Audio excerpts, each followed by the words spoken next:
There is a wondrous description of a period, a day, a single day in ancient Greece in a book I have the book, the quote I'm looking for. The Origin of Consciousness and the Breakdown of the Bicameral Mind by Julian Jaynes, Jaynes. It was suggested to me when I took on the project of trying to translate the Iliad into a performance piece that I read this book. Big old book.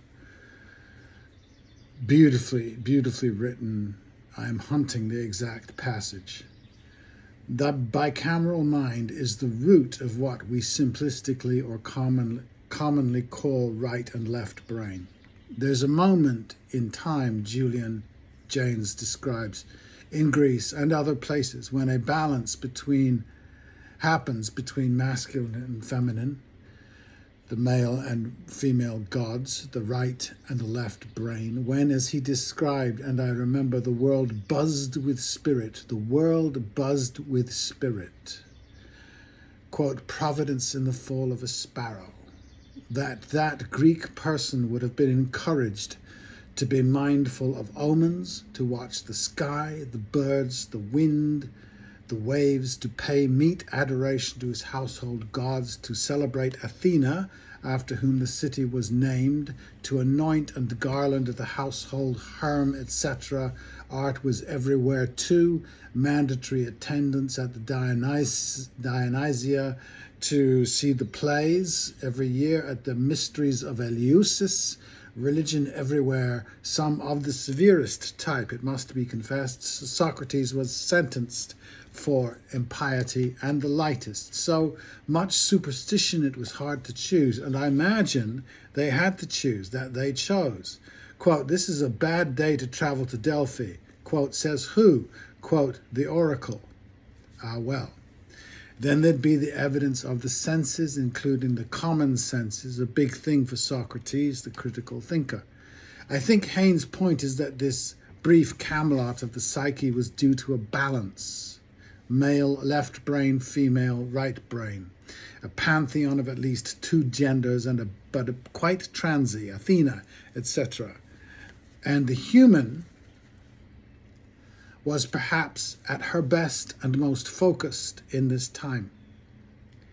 He suggests that this life was incredibly rich without wealth, a sensitivity almost extinct now, that everything had meaning, everything vibrated with meaning, not with doctrine or shout-nots, but with a numinous glow, and one was first to enjoy the great joy of here and now in the hot, hot sun of Attica, that the body was to be beautiful and balanced, and its desires not sinful, that drunkenness was divine with risks and madness, and that fear of strangers, the consensus of current philosophers and shrinks as absolutes today.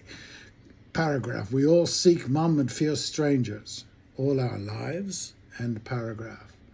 But not the Greeks.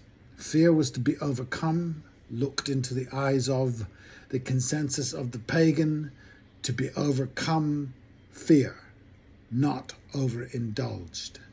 That overcoming fear is a rite of passage and a liberation, not the excuse it has become, nor the alibi it is today. So much superstition. This is where conspiracies love to lurk, in superstition, but I think exactly the opposite is true. What we try now is to drain meaning from the everyday and focus it all in a god, or science, or intellectualism, or theory, or philosophy. Whole communities of educated people talking about things no one else would understand or care about, almost, it seems, intentionally. The day is hot, storms gather, we know what is happening scientifically, but there's no meaning in it. Take an umbrella. We tell ourselves we have risen above superstition. Instead, we call it belief. Whatever we call it, it does work upon us. I knew a woman once. She said she was damaged goods. This can be common. I said, you're not. She said, I am. And I knew what she knew. She was saying, I can start again. Not for posting on Facebook. Conspiracies happen when we are cowed by one belief, when options are unavailable, I am a straight male. Anything that threatens this certainty is a conspiracy against me. If my kids hear about it in school, they will become gay.